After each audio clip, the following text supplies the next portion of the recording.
Alô, meus amigos do canal Wellington Campos FC, tudo bem com você? Pois é, falamos aqui de Seul, na Coreia do Sul. Tá chegando o Paulo Henrique, aí o grupo do Brasil vai ficar completo. E você vai me ajudar se inscrevendo no Wellington Campos FC, paga nada não, dá aquele joinha. A gente tá do outro lado do mundo aqui trazendo notícias. Gente, ainda estamos naquela correria de chegada, de viagem, de adaptação. Eu quero trazer o Fernando Diniz ainda da boa vitória em cima da equipe baiana do Vitória, 4-3, e ele falando da importância que foi essa vitória e comentando também sobre o Ryan e o goleiro do Vasco, Léo Jardim, que foi vaiado pela torcida. É interessante recordar. Em relação ao jogo, eu acho que a gente atacou muito bem, principalmente no segundo tempo, e defendeu mal de novo, principalmente no primeiro tempo. Eu acho que a gente fez o gol cedo, no nosso primeiro ataque, depois o time recuou de uma maneira inapropriada, não tinha que recuar. Ficou na dúvida, a ideia era pressionar o Vitória o jogo todo, e a gente foi recuando, ficou descaracterizado e a gente sofreu mais do que devia por conta disso. O primeiro gol surge de uma bola que está no nosso pé, a gente faz uma bola longa, depois a gente desarranja completamente a marcação, toma o gol, e o segundo, uma bola parada também de uma região quase que inocente, não foi uma bola parada das regiões mais perigosas, a gente acabou tomando o segundo gol. E depois, acho que no segundo tempo, a gente teve muito volume, a gente marcou muito melhor e atacou muito melhor, mesmo quando estava com 10-10, já era para a gente ter virado, a gente virou o jogo, já era para ter feito até mais gols, e quando teve a expulsão, a gente teve um volume muito grande e a vitória foi muito justa. Diniz, boa noite. Lineker Beyond, canal A Hora do Vasco. Hoje aconteceu algo inédito em São Januário. Vaias ao Léo Jardim. Muita gente culpa a saída de bola dele, saída de gol em lances em bola aérea, né? Hoje, o segundo gol do Vitória, ele poderia ter adiantado um pouco antes da cobrança para diminuir o ângulo, né, de arco dentro da área. Ele anteciparia um pouco mais, o cruzamento sairia um pouco mais aberto. Contra o Flamengo, aquele soco, ele poderia ter segurado também, é questionado pelo torcedor, e essa saída, que a gente tem a dúvida se foi falta ou não no terceiro gol, também gerou um pouco de revolta em alguns torcedores. Eu queria que você falasse um pouco sobre isso. Obrigado. Muito boa a sua pergunta. Eu acho que, então, provavelmente ele estreou no Vasco, porque jogar em time grande, o cara ficar sem ser vaiado, então demorou muito tempo. Então, isso aí tá de parabéns, está estreando num time grande como o Vasco. Muito bom para o Léo Jardim aprender que quando a gente falha, a torcida tem todo o direito de reclamar. O Roberto Dinamite já foi vaiado, o Giovani, Pedrinho, Felipe, o Léo Jardim foi vaiado hoje, então acho que ele tem que agradecer um pouco ele que estreou tomando vai e o time vencendo. Todo goleiro que é muito bom, todos eles, o Dida, o Tafarel, o Marcos, o Rogério Ceni, goleiro bom, sempre em algum momento vai falhar. E na maioria deles, quando eles são muito bons, quando eles falham, geralmente não é falha que gera derrota. Então, eu acho que ele falhou hoje, a gente conseguiu fazer os 4 gols, e ele tem um crédito imenso, e eu sei que a torcida sabe reconhecer. As vaias, elas são sempre, tem que ser sempre bem entendidas, mas o Léo Jardim, ele tem um crédito com a torcida do Vasco muito grande. Ele já nos salvou em inúmeras ocasiões. Diniz, boa noite, parabéns pela vitória. Amadeu, do canal Na Torcida Vascaínos. Você curto, queria que você falasse sobre o GB, Cria, esse jogador que estava para ser transferido para a Turquia. Os médicos turcos vetaram, né, a negociação com o time turco, ele volta ao Vasco, não precisa fazer a cirurgia e faz o gol da vitória. O DNA que sempre teve o Vasco, eu queria que você falasse sobre o GB. Só isso. Boa noite. É muito bom porque o GB, o último jogo dele foi contra o Corinthians. Depois daquele jogo ele sentiu, já tinha sentido a coxa, sentiu de novo. Tem um jogador que eu acompanhei muito a base quando eu cheguei, ele estava lá no Sub-20 e não estava aqui com a gente. É um jogador muito talentoso, só que a gente bota contra o Corinthians para falar da vaia da torcida, que a gente tem que saber entender. A gente jogou muito mal contra o Corinthians, ele também não entrou bem naquele jogo e foi muito vaiado. E hoje está sendo celebrado.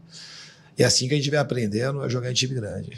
Hoje, talvez, um torcedor normal do Vasco, acho que ninguém acreditaria que o GB ia começar o jogo, o GB vai fazer o gol da vitória. Ele fez o gol da vitória porque ele tem um poder de cabeceio muito grande, e o GB é muito bom jogador. Ele não é pouco bom, não. Ele é muito bom. Ele é um jogador que tem porte, ele é um jogador muito técnico, ele é muito preciso no cabeceio, ele sabe chutar com as duas pernas. Então, assim, é um jogador que que eu aposto bastante aqui no Vasco no médio e longo prazo. E eu fiquei muito feliz por isso, por ele ter feito esse gol aí. Muito bem, aí o técnico Fernando Diniz, né? E agora esperar o Vasco na volta do campeonato. Aí, aliás, eu vi uma relação do GE sobre os jogadores que estiveram nos últimos tempos na seleção. Eu lembro do Dedé, do Juninho Paulista, faltou o Juninho Pernambucano, Romário, Euler. Quem mais aí? Além do Paulo Henrique agora, né? O Léo Jardim teve também. Quem mais? Léo Jardim, eu falei? Falei. Quem mais teve? O Luan, zagueiro, foi um dos últimos também a ser convocados. E o Vasco sempre foi um grande fornecedor de jogadores para a seleção brasileira. Vamos trazer uma parte da entrevista do Rodrigo, muito boa. Você vai gostar, jogador do Real Madrid que está de volta à seleção brasileira. Bom, realmente foi um longo tempo, né? Para mim pareceu uma eternidade estar longe da seleção. Foi um tempo difícil, passei por muitas coisas durante esse tempo, mas foi bom para refletir, para esfriar a cabeça, colocar a cabeça no lugar. E hoje eu me sinto bem, me sinto pronto para estar aqui novamente, para entregar o meu melhor, demonstrar a minha melhor versão no futebol, na seleção. Um prazer estar com o Ancelotti aqui, que é o cara que sempre me ajudou muito na minha carreira, um cara que deu um up assim na minha carreira. Com certeza nas mãos dele eu evoluí de nível e é um prazer ontem reencontrar ele falar o quanto ele está gostando, o quanto é bom o ambiente. Eu falei, mister, aqui é sempre assim, o ambiente é muito bom, por isso que eu gosto tanto de estar aqui, é sempre um prazer. E é isso, foi um longo período longe, mas agora estou de volta, estou bem e espero entregar o meu melhor aqui. Rodrigo, aqui na sua frente o Wellington Campos da Itatiaia. Eu queria te perguntar pelo seguinte, 90 a seleção não foi bem, recuperou em 94. 98 não foi bem, ganhou 2002, inclusive aqui na Coreia e no Japão. Você teve personalidade de bater o pênalti lá no Catar. E de lá para cá, muita gente te apoia, outros acham que não. Qual é a sua cabeça para daqui a um ano na Copa do Mundo? Está engasgado aquele pênalti? Está engasgado, eu quero dar o meu melhor, eu quero fazer o gol do título? Algo nesse sentido? Como que você está trabalhando essa questão? E ainda, voltando a alguns anos atrás, me desculpa, gente, eu não sou de alongar, ainda dói muito aquele lance do pênalti? Ah, sim, com certeza. Com certeza é uma coisa que ficou marcada, né, na minha carreira, negativamente, mas é uma coisa que eu estou superando todos os dias.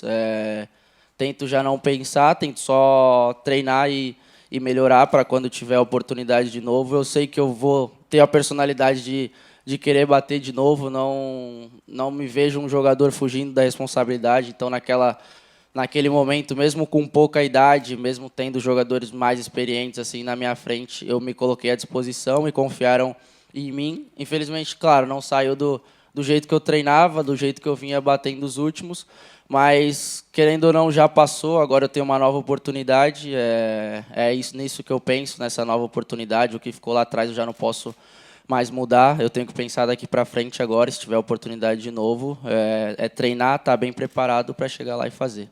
Deixa eu trazer também o goleiro Bento, falando sobre Fábio. Goleiro Fábio do Cruzeiro, de 976 jogos. Passou pelo Vasco, revelado no Vasco da Gama, depois agora no Fluminense. É o goleiro que mais vezes atuou no planeta em jogos oficiais e nunca jogou pela seleção. Olha o comentário do Bento. Cara, eu acho que a questão de jogar na Europa ou não, se eu não me engano, ele teve uma situação de poder jogar na Europa, ele mesmo já contou, mas em relação à crença dele, ele recebeu uma informação lá que não deveria ir. Eu acho que vai muito da crença da pessoa também.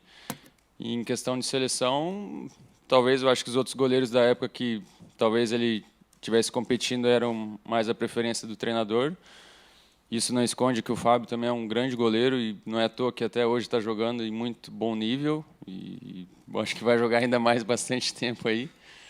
É um cara que eu acho que é de se admirar pela força que ele tem, pela idade que ele tem. Eu tenho um exemplo no meu próprio clube também, um cara com 40 anos jogando, mas é diferente também, enfim.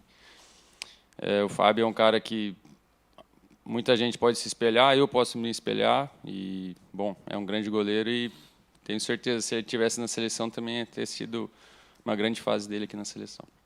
E aí, o que você achou? Hein? Comente aí, deixe seu comentário. A gente vai voltar no próximo vídeo já fazendo um negócio mais bacaninho, do jeito que vocês gostam. É que nós, ó, estamos na correria e tá chovendo, dá para ver aí, né? Tá molhado aqui na cidade de Seul. Se inscreva, Wellington Campos FC, paga nada não. Joinha, fortalece aí o nosso trabalho, nos ajuda, que é super importante. Você sempre está inscrito conosco, joinha sempre, tá bom? Fiquem com Deus, de Seul, na Coreia do Sul, Wellington Campos.